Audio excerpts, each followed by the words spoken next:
네, 안녕하세요. 내 집 마련을 위한 생성형 AI 부동의 GPT를 발표하게 된 팀 서브웨이의 장예지라고 합니다. 저희 팀 서브웨이는 이진호, 장예지, 황은호 이렇게 세 명의 팀원으로 구성되어 있는 팀입니다. 그리고 오늘 나눌 주제 이야기는 이런 흐름으로 진행될 예정입니다. 혹시 여러분은 부동산 투자나 내 집 마련에 관심이 많으실까요? 저는 개인적으로 부동산 재테크에 관심이 많은 사람인데요. 그렇기 때문에 이제 부동산 플랫폼을 자주 들어가는 편입니다.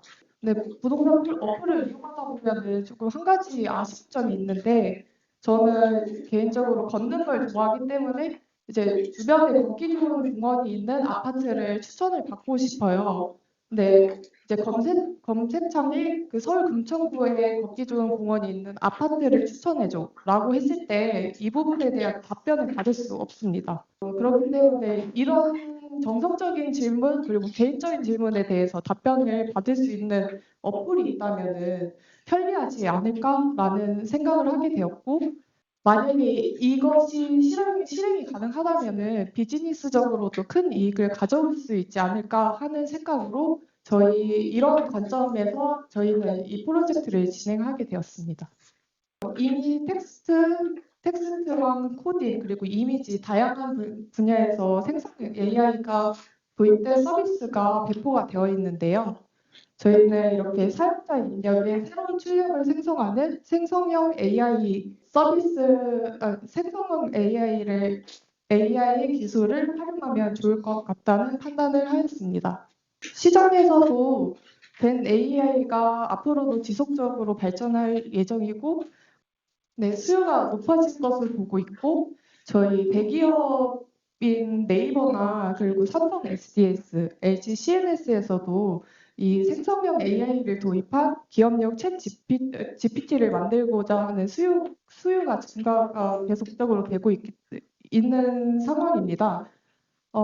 그리고 해외에서는 마이크로소프트 애저에 오픈 AI, 애저와 그리고 오픈 AI가 협업을 해서 기업에게 이 생성형 AI를 활용을 쉽게 하기 위해 클라우드에다가 이제 생성형 AI를 도입을 했고요.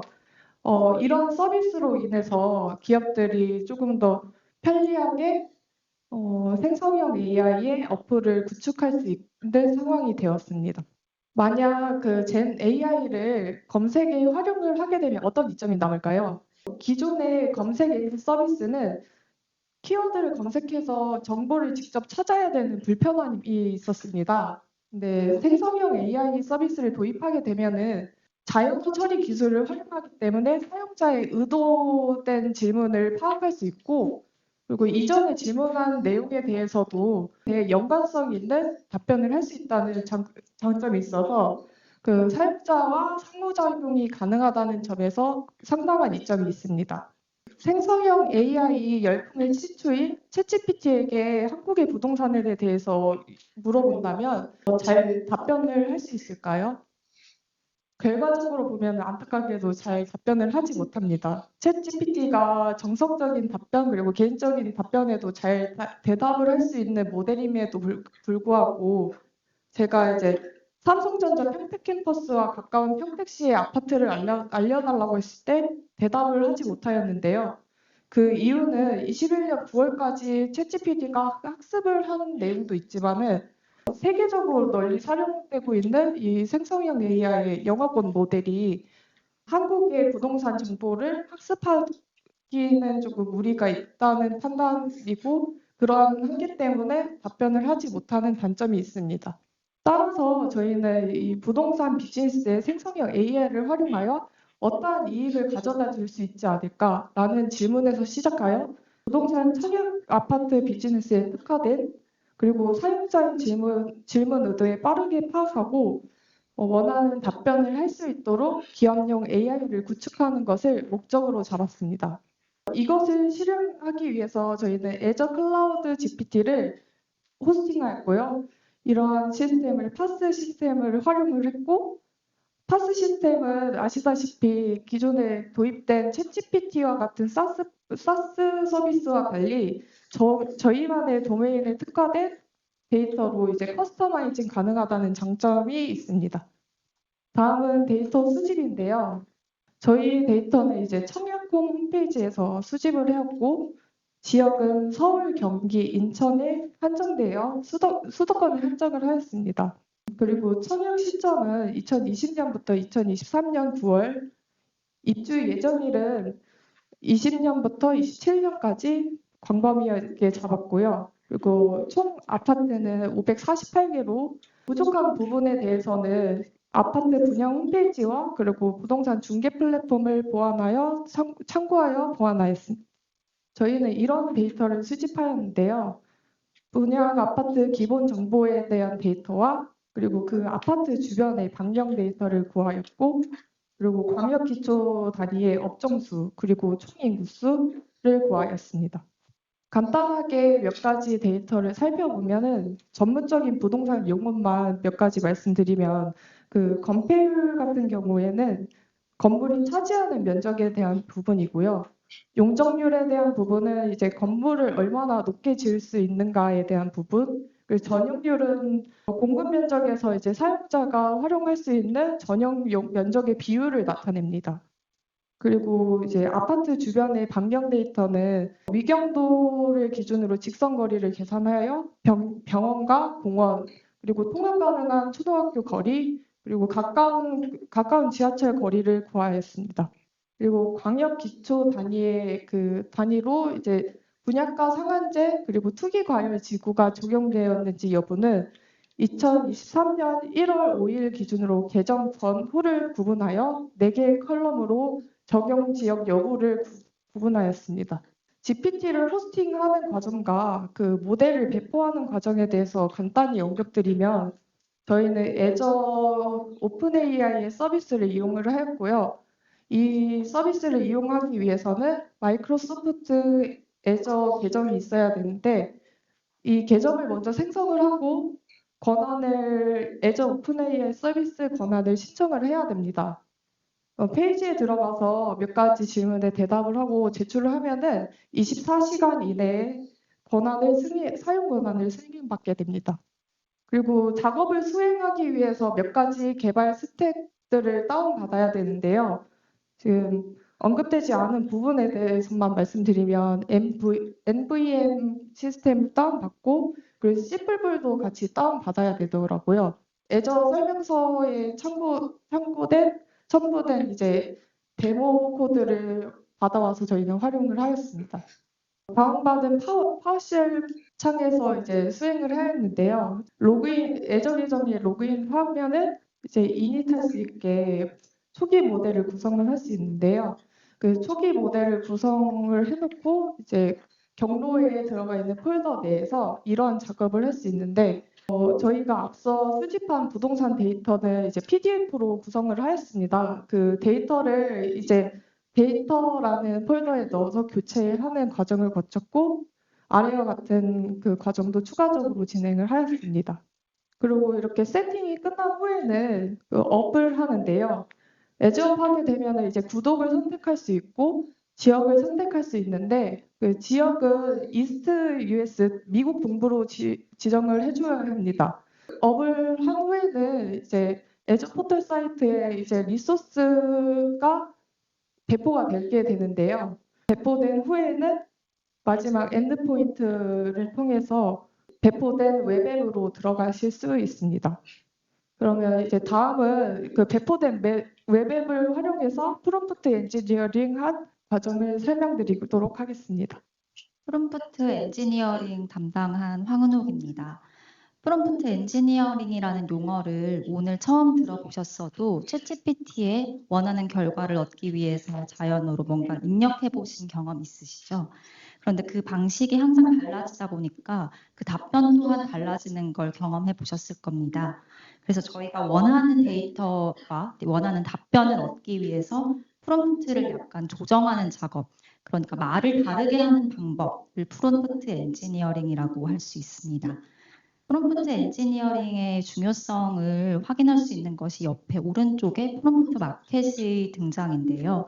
프롬프트에 따라서 결과물이 너무나도 달라지다 보니까 이렇게 프롬프트를 상황과 형식에 맞춰서 구매할 수 있는 마켓 또한 활성화되어 가고 있다고 합니다. 이렇게 프롬프트 엔지니어링이라는 말이 붙었지만 사실 쉽게 생각하면 이걸 쉽게 말하는 방식이잖아요. 근데 말하는 방식으로 어떻게 결과를 다르게 가져올 수 있을까? 이것은 이 대규모 언어 모델이 인 컨텍스트 러닝을 하기 때문입니다.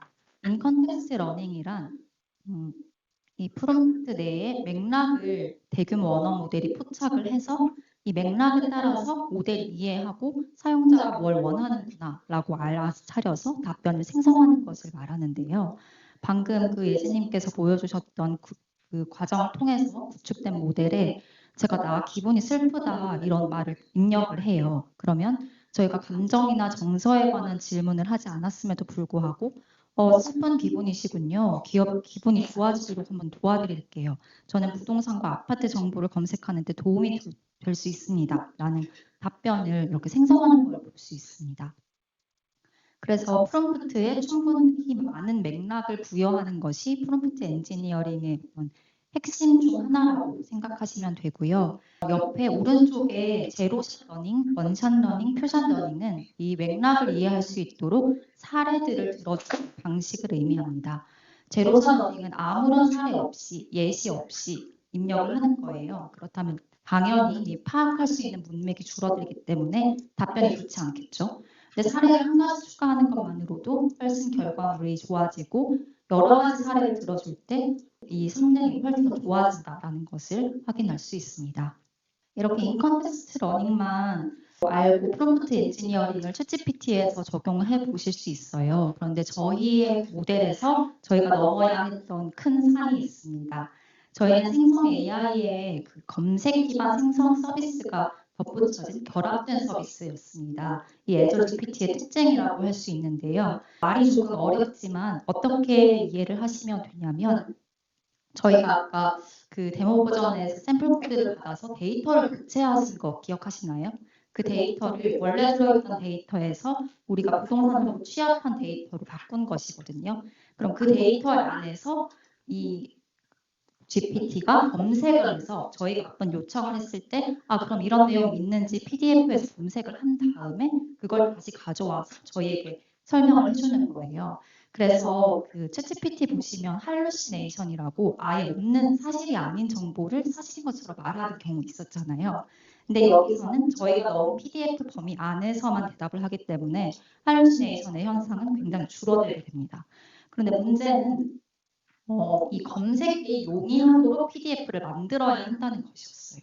그래서 여기서 굉장히 큰 문제점을 봉착을 하게 되었습니다. 이 레그 검색 기반 생성을 가능하게 하는 건 마이크로소프트의 애저 코그니티브 서치와 애저 오픈 AI 서비스라고 합니다.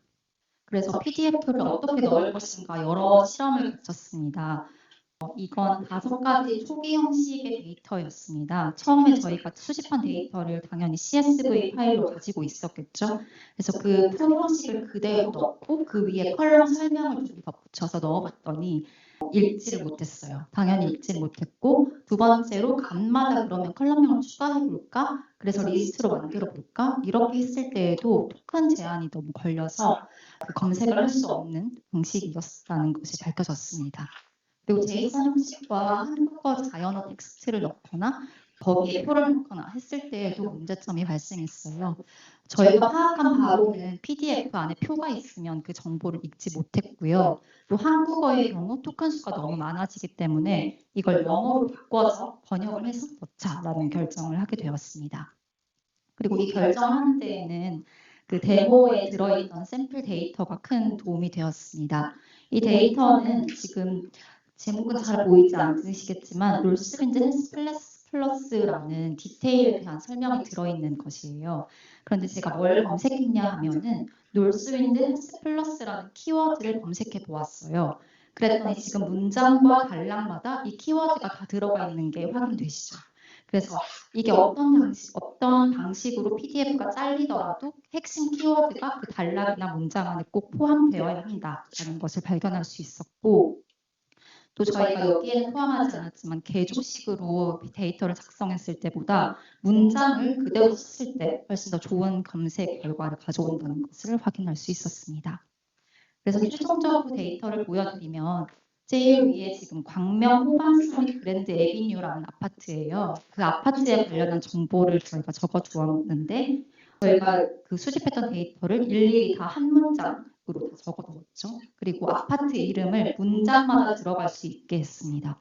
그래서 어떤 식으로 잘리는지 저희는 알 수 없지만 잘린 데이터 어느 곳에도 광명 호반 서밋 그랜드 에비뉴가 들어가야 한다라는 이런 원칙을 가지고 데이터를 작성했고 저희는 영어 표현 말고도 이제 한국어 문장, 번역된 문장을 그대로 또 옆에다 적어두었습니다. 세 번째 보시면 그 광명 호반선 그랜드 에비뉴가 7호선 광명 사거리에 가깝다는 내용의 정보인데요. 이거를 번역을 제가 한 것이 아니고 챗GPT한테 이 문장을 영어로 번역해서 해줘라고 했어도 챗GPT가 번역을 제대로 못하는 경우가 있어서 저희의 답변을 할 때에는 광명 호반선 그랜드 에비뉴와 가장 가까운 지하철역은 광명 사구리역이야. 이렇게 잘못 번역을 하는 경우가 있었거든요.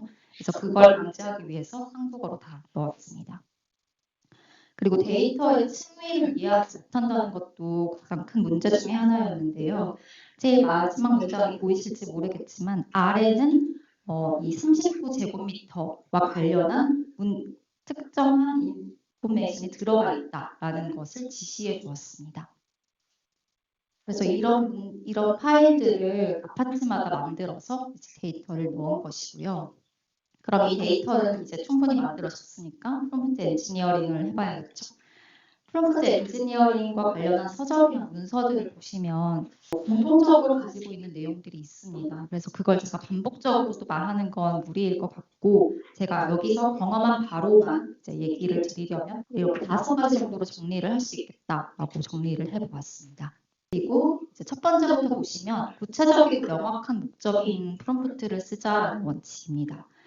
PPT가 굉장히 빡빡하죠. 제가 프롬프트와 PDF와 결과를 다 자연어로 받을 수밖에 없어서 PPT에 글이 많아질 수밖에 없었는데요. 쉽게 보시기 위해서는 왼쪽 편이 조금 더 낮은 품질의 답변을 얻은 프롬프트이고 맨 오른쪽에 있는 것이 제가 원하는 답변 형식으로 원하는 답변 정보까지 포함한 프롬프트라고 볼 수 있습니다.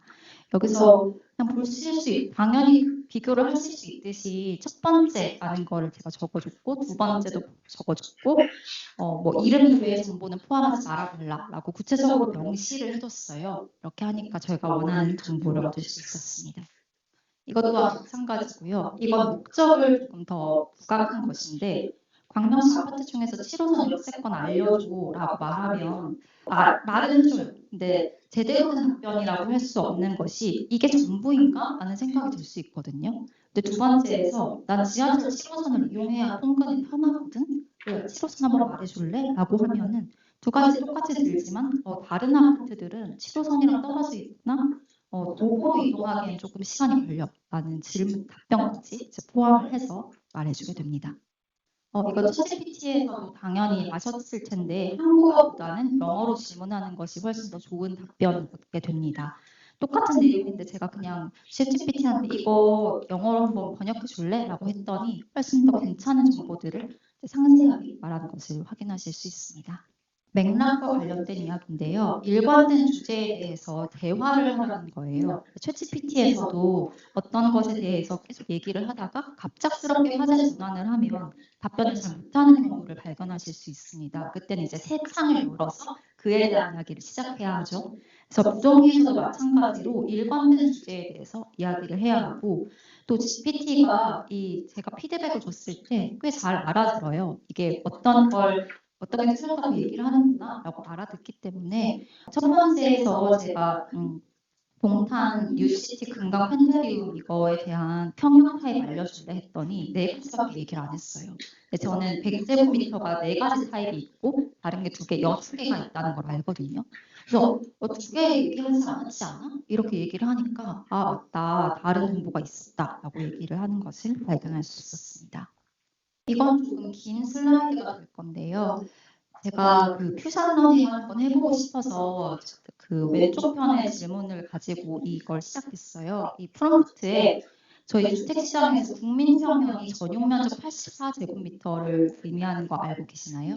전 이번에 처음 알았는데 이 국민평형이라는 단어를 사용해서 84제곱미터 평형을 바로 가져오게 할 수 있을까라고 질문을 한번 작성해 보고 싶었어요. 그래서 표시러닝을 한번 하고자 했는데 이게 포괄적인 질문에서 세분화된 질문으로 범위를 좁혀나가면서 질문을 하는 생각의 사슬, 사고의 사슬 프롬프팅이라는 기법까지 적용을 해야만 원하는 결과를 얻을 수 있다는 걸 발견했습니다. 그래서 이 과정을 한번 보시기 전에 이거 프롬프트가 굉장히 길어요. 길고 제가 지난 과정들을 넣어놔서 이 원하는 결과를 얻었던 최적의 프롬프트를 먼저 공개하고 이제 보여드리겠습니다.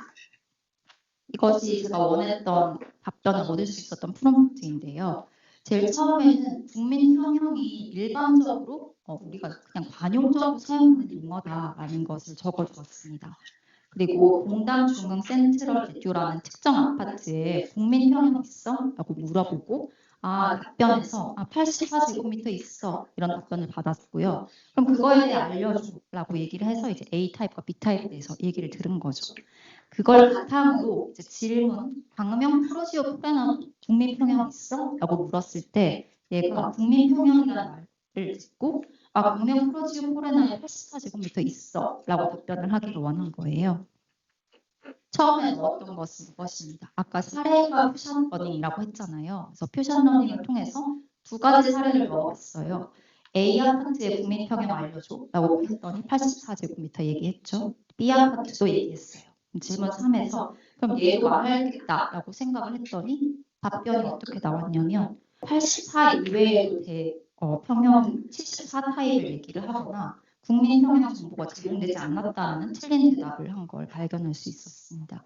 그래서 제가 조금 더 찾아보다가 그럼 추론 과정을 추가를 하는 걸 그 프롬프트에 적어두면 훨씬 더 낫다라는 걸 들었어요. 그래서 질문 3을 수정해서 대답 1과 2를 바탕으로 국민평형이 몇 평형대인지 추론하고 라는 답을 넣었습니다. 그랬더니 또 다른 답변이 나왔어요. 존재하지 않는 타입이다 라고 얘기를 하거나 84가 없다라는 틀린 대답을 계속해서 하고 있습니다. 그래서 이쯤 되면은 굉장히 저는 지쳐 있었고 그래서 이걸 어디다 물어볼까 하다가 제가 프롬프트 엔지니어링을 하면서 가장 많이 자문을 구한 곳이 사실 챗GPT거든요. 그래서 챗GPT한테 너 이거 추론 한번 해봐라고 질문 1을 던졌어요. 그랬더니 이 단락에서 추론할 수 있는 건 이 두 아파트에 84제곱미터가 존재하고 국민평형이 84가 맞다라는 것이었거든요. 근데 문제는 이게 모든 아파트의 국민평형이 84제곱미터라는 걸 알아듣지 못했다는 거예요. 근데 훨씬 사실은 더 정밀한 거잖아요. 저보다 제가 생각한 것보다는. 그래서 이걸 어떻게 해야 할까라고 고민을 많이 하다가 찾았던 것은 제가 그냥 모든 아파트마다 동일한 평형을 가리킵니다라고 적어주니까 이게 두 아파트, 이 사례로 든 아파트에만 존재하는 것이 아니라 모든 아파트에서 국민평형이 84를 의미하는구나를 알아차렸습니다. 그리고 표시러닝도 아까 제가 아파트 2개 넣었잖아요. 그래서 아파트 하나로 넣어서 사실 처음에는 포괄적인 질문하고 다음에는 구체적인 질문 넣었더니 이 세 가지를 바탕으로 넣게 되었습니다. 근데 사실 이걸 하면서 국민평형 84제곱미터 있는지 알기 위해서 이렇게 긴 프롬프트를 작성해야 돼? 라는 생각이 들지 않을 수가 없었어요. 그래서 여기는 넣지 않았지만 국민평형은 84제곱미터야. 그 광명 프로시오에 국민평형 있어? 라고 물어보니까 답변을 하였습니다. 마지막으로 역할에 관련된 내용인데요. 가상의 상황을 설정하는 것이 좋아요. 그리고 저에게나 혹은 부동인 GPT에게나 역할을 분담해서 나눠주면 훨씬 더 좋은 답변을 얻는데요. 처음에는 그냥 평택 석정공원 저쪽에서 배정받는 아파트랑 B에서 배정받는 초등학교가 똑같은가? 라고 물었어요. 근데 이게 더 쉽잖아요, 사실. 근데 답변을 제대로 못했습니다. 근데 두 번째로 이제 내가 이사를 예정하고 있고 제가 학부모가 되어서 내 아이가 지금 장당초에 다니고 있는데 얘가 이사를 하는 후에도 전학을 안 갔으면 좋겠어. 그럼 어디 아파트가 나을까? 라고 물어보니까 아파트가 어디가 낫다라고 대답을 해주는 것을 확인할 수 있었습니다. 프로젝트 의의는 여기까지 제가 적어보았고요. 그 한계 보완점을 말씀드리기 위해서 저희가 이 프로젝트를 기획하면서 목표했던 거, 얻고자 했던 거, 확인하고 했던 걸 다시 한번 생각해 보면 저희는 이 부동의 GPT가 직방이나 이런 부동산 플랫폼처럼 부동산에 대한 정보를 제공해서 이제 수익을 얻을 수 있는 그런 서비스가 될 수 있을까라는 질문에서 이걸 시작했었어요. 근데 보셨듯이 국민평형 84제곱미터 얻기 위해서 너무 많은 프롬프트를 적어야 하고요. 또 그걸 서비스를 제공하는 입장에서도 이 데이터를 너무 촘촘하게 키워드를 넣어가면서 작성하는데 굉장히 많은 시간과 노력이 들었습니다. 그래서 그 부분에 있어서는 조금 이게 할 수 있을까라는 의문이 들었고, 하지만 그 마지막에 보셨던 그 초등학교 관련해서 제가 어떤 아파트를 찾아서 여기서 배정받는 초등학교 찾아서 비교하는 것보다 그냥 이렇게 묻는 게 훨씬 더 빠르고 편하잖아요. 그래서 그런 점에 있어서는 이 서비스 이렇게 자연어로 내가 묻고 하는 서비스가 훨씬 매력적일 수 있겠다라는 생각도 들었습니다. 그래서 한편은 조금 부정적이고 한편 긍정적인 이런 결론을 도달하게 되었습니다. 저희 발표는 여기까지고요. 질문 있으시면 받겠습니다.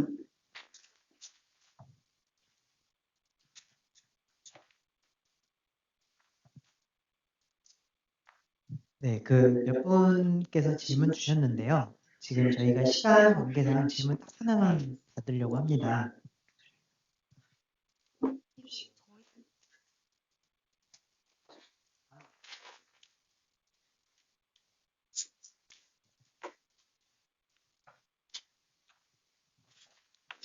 첫 번째 질문이 국민평형 관련 데이터에서 답변 부분의 모든 아파트 이 부분을 수동으로 학습을 시켰다라고 이해하면 될까요? 라고 질문을 주셨는데요. 이 부분을 말씀하시는 거죠. 그 질문 1, 질문 첫 번째 질문과 대답에서 국민평형은 관용적으로 쓰이는 용어로 아파트들이 공급하는 평형 중 특정 평형을 가리킨다라고 제가 적어두었음에도 불구하고 뒤에 사례에서 직접적으로 얘기를 하지 않기 때문에 이게 이 공단 중흥 센트럴 레디오 아파트에만 적용되는 것으로 추론하는 문제가 있어요. 그래서 이거는 제가 그냥 적어서 수정을 한 것이고요. 아까 말씀 못 드렸던 것이 방금 생각났는데 여기서 그 앞에 것과 비교해가지고 제가 뺀 게 있어요. 처음에는 질문 1, 대답 1, 질문 2, 대답 2, 질문 3, 대답 3 이렇게 질문을 했었거든요. 그렇게 되니까 이게 질문이 이어진다는 생각보다는 개별적인 질문, 독립적인 정보로 받아들인다는 생각이 들었어요. 그래서 질문 1, 2 이렇게 저는 연속적인 것으로 이해를 하고 있지만 1, 2, 3을 적으면 안 되는구나 해서 다 빼고 넣었더니 결과가 좋았습니다. 네. 감사합니다. 저희 발표 여기서 마치겠습니다.